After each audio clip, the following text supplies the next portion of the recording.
السلام علیکم ورحمت الله وبرکاته. یو محترمه پوښتنه کړې ده چې دلته موږ په یو مدرسه کې یو چې بعضې وخت سهار لمانځه ته موږ ورسو، نو جومات ولاړ یو، موږ سنت کوو. بیا بعضې خلک راته وایي چې سنت مه کوئ، ځکه په حدیث کې راغلی دي چې سهار جومات ولاړ باید تاسې سنت نه وکړي. نو موږ ورته وایو چې دا خو زموږ د امام ابو حنیفه رحمة الله علیه مذهب هم دا دی، دا یو موږ ته دلیل راښکاره کوي. دغه موږ چې کوم درته وایو دا په حدیث ترمذي روایت کړی دی. محترمه یو وار به د حدیث روایت ذکر کړو. ترمذي جلد اول صفحه 445 باب نمبر 196 باب ما جاء اذا اقیمت الصلاة فلا صلاة الا المکتوبه. نو هلته یو روایت دی د ابو هريره رضی الله عنه څخه چې رسول الله صلی الله علیه وسلم بارک وایي اذا اقیمت الصلاة فلا صلاة الا المکتوبه. کوم وخت چې لمونځ ودرول سي نو بیا لمونځ نسته، ما سوى له فرض لمونځه. حدیث رقم 421 ترمذي جلد اول صفحه 445 باب نمبر 196 دغه حدیث دی چې دی ذکر کوي. اوس زموږ د امام ابو حنیفه رحمة الله علیه مبارک د مذهب دلایل شرح د معنی الاثار جلد اول صفحه 218 هغه هم دغه حدیث د ابو هريره مبارک اخیستی دی. دی وایي دغه حدیث اصله عن ابي هريره رضي الله تعالى عنه لا عن النبي صلى الله عليه وسلم هكذا رواه الحفاظ. دغه حدیث روایت چې دی د ابو هريره څخه سوی دی، د رسول الله صلی الله علیه وسلم مبارک څخه نه دی سوی. او دغه رنګه وایي د ابو هريره مبارک سره په دغه روایت کې ډېرو صحابه کرامو مخالفت ښکاره کړی دی، چې هغه به موږ اوس ذکر کړو درته چې دغه حدیث چې د روایت کړی دی د صحابه کرامو عمل د دې حدیث سره مخالف دی. او دغه رنګه معنی الاثار جلد اول صفحه 290 رقم د روایت رقم 2021 کې وایي چې عبد الله بن عمر مبارک له کور راووتی چې مسجد نبوي مبارک ته رالی، جومات ولاړو، فرق رکعتین بیا 2 رکعته لمونځ وکړي، سنت یې وکول، بیا مسجد ته د امام سره داخل سو، هغه لمونځ یې وکړي. او دغه رنګه مالک بن مغول وایي ما د نافع څخه واورېدو چې هغه وایي ما عبد الله بن عمر نوره کښېناوو د لمانځه دپاره د سهار، او د سهار لمونځ ولاړو، په قامه دی ولاړ سو، 2 رکعته سنت یې وکول، بیا په جومات باندې جومات سره شراکت وکړي. حدیث رقم 2112 شرح معنی الاثار صفحه 290 جلد اول. او دغه رنګ په حدیث رقم 2113 کې راوړي چې عبد الله بن عمر سهارالي جومات ولاړو، د حفصې رضی الله عنها مبارک کې حجره کې لمونځ وکړي، بیا له امام سره شریک سو. نو وایي د حفصې رضی الله عنها مبارک حجره چې وله هغه په مسجد نبوي کې داخل وله.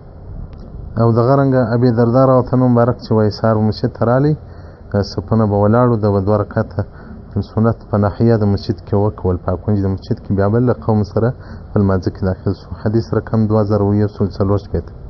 او دغه رنګ عبد الله بن مسعود مبارک د سهار سنت وکول، بیا به په جومات باندې جومات کې بیا شراکت یې واصله. حدیث رقم 2115 صفحه 290 معنی الاثار جلد اول.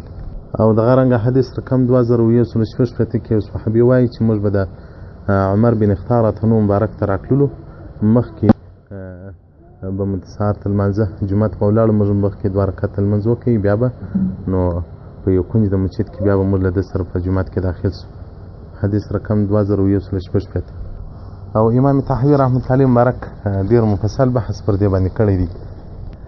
او دغه رنګه د عبد الله بن ابي موسى څخه روایت دی، دی وایي موږ عبد الله بن مسعود رضی الله عنه مبارک ترالو، امام په د سهار لمونځ ورکوو، نو عبدالله بن مسعود رضی الله عنه 2 رکعته د سهار سنت یو پیلر ته وکول، له هغه بعد بیا داخل سو د سهار په لمانځه کې. دغه حدیث طبراني ذکر کړی دی او دغه ډول مجموع زواید جلد اول صفحه 102 او اعلال السنن جلد اوم صفحه 98. او دغه رنګ دغه حدیث چې ابو هريره ته نوم مبارک ذکر کړی دی، عبدالله بن عباس راته نوم دغه روایت ذکر کړی دی. رسول الله صلی الله علیه وسلم مبارک وایي چې لمونځ ودرېږي بیا تاسې لمونځ مه کوئ، د فرض لمانځه مه سوه. نو دغه روایت عبدالله بن عباس هم روایت کړی دی، ابو هريره هم روایت کړی دی، دواړو صحابه کرام روایت کړی دی. اوس نو د ابو هريره ته نوم مبارک په مقابل کې عبدالله بن عباس راته نو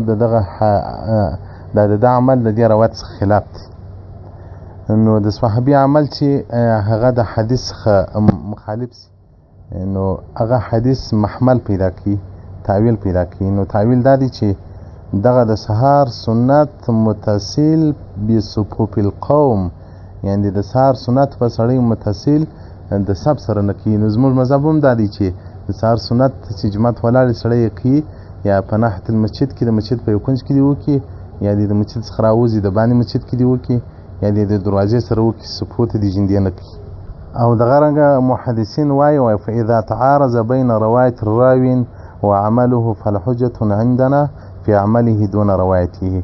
وایي د راوي عمل و روایت سره مخالف سي، نو دلته حجت عمل لره دي. نو دغه حدیث عبدالله بن عباس راته نوم روایت کړی دی چې د لمونځ ودرېږي بیا نور لمونځ نسته له مکتوبه د فرض لمانځه ما سوه. دا روایت له ده څخه هم راغلی دی. نو د دغه صحابي عمل د روایت څخه مغایر سو. نو چې مغایر سو نو روایت ته اعتبار نسته، عمل ته اعتبار سته. ځکه صحابه کرام چې هر هغه عمل کوي هغه د حدیث خلاف نه کوي، نو هغه حدیث یا منسوخ دی یا هغه محمل صحیحه لري. ما مخکې وویل مال د عرب خوران بس پر ظاهر د حدیث سي تطبیقولی نه سي. او دغه رنګ عبدالله بن عمر راته مبارک څومره غټ صحابي دی چې هغه د سهار سنت کول بیا به جومات ته داخلېدی. نو داسې مې نور صحابه کرام درته یاد کړه چې عبدالله بن مسعود راته چې دا عظیم ستر صحابه کرام وه. نو د دې عمل د روایت څخه مخالف سو. نو چې مخالف سو حدیث هغه محمل پیدا کړي، هغه تطبیق کړي. نو دغه ډول چې متصل د صفوف سره دې نه کړي. اعلال سنن جلد اول صفحه 98 هغه باب جواز سنة الفجر عند شروع الإمام في الفريض ده حديث رقم 340 هغه بیا تر حدیث رقم 345 پورې ډېر مفصل بحث کړی دی جلد اوم. اول امام ترمذي رحمة الله عليه الامام الحافظ ابي عيسى محمد بن عيسى الترمذي په 209 هجري کې وفات شوی دی. او صاحب د معنی الاثار الامام الحافظ ابي جعفر احمد بن محمد المصري التحوي په 290 کې او بل سنه 321 کې وفات شوی دی. نو امام ترمذي رحمة الله عليه په 209 کې وفات شوی دی او امام طحاوي رحمة الله عليه په 290 کې. نو امام طحاوي رحمة الله عليه هغه تر ده مقدم دی، تر ده لمخه دی، هغه په 209 کې دی، دی په 290 کې دی. هغه یعنی امام طحاوي رحمة الله عليه 18 کاله پر ده مقدم دی. نو د امام طحاوي رحمة الله عليه قول ته باید سړی اعتبار ورکړي که په تقدم سره یې هم. او بل مخکې ما وویل چې حدیث کې راځي چې رسول الله صلی الله علیه وسلم بارک وایي تاسې په احرام کې یاست نو نکاح مه تړئ، یعنې نکاح حرامه ده.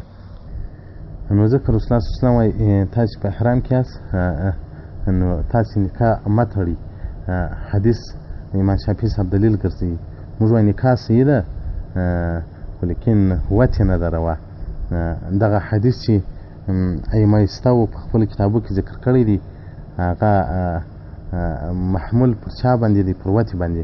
موږ دلیل وایو چې رسول الله صلی الله علیه وسلم تزوج بمیمونة رضی الله تعالی عنها وهو محرم. رسول الله صلی الله علیه وسلم په احرام کې و د میمونې رضی الله تعالی عنها مبارک سره نکاح وکوله. نو دلته ګوره یو روایت دی د رسول الله صلی الله علیه وسلم څخه یو عمل دی دغه عمل د رسول الله صلی الله علیه وسلم بارک حجت سو روایت نه دی حجت هغه نکاح صحیح ده هغه روایت ته به محمل پیدا کوي ځای به پیدا کوي محمل صحیح به پیدا کوي چې وت یې نه دروه ټول مذهبونه دا دي چې جمعه د په احرام په حالات کې نه دروه نکاح صحیح ده هغه حدیث ته چې دغه د رسول الله صلی الله علیه وسلم بارک عمل مخالف سور سره حدیث ته به صحت ورولې تعویل به کوي او دغه رنګه دغه د سهار سنت چې هغه روایت عبدالله بن عباس رضی بارک هم ذکر کړی دی د رسول الله صلی الله علیه وسلم څخه او د خپل بیا سنت کړی دی نو دلته به هغه حدیث ته هغه تعویل ورکوي حدیث ته به هغه محمل صحه پیدا کوي تطبیق به ورکوي تطبیق دغه ډول دی چې دغه منع چې راغلی ده هغه په هغه صورت کې چې د څپو سره به متصل نه کوي والسلام علیکم ورحمة الله وبرکاته. السلام علیکم.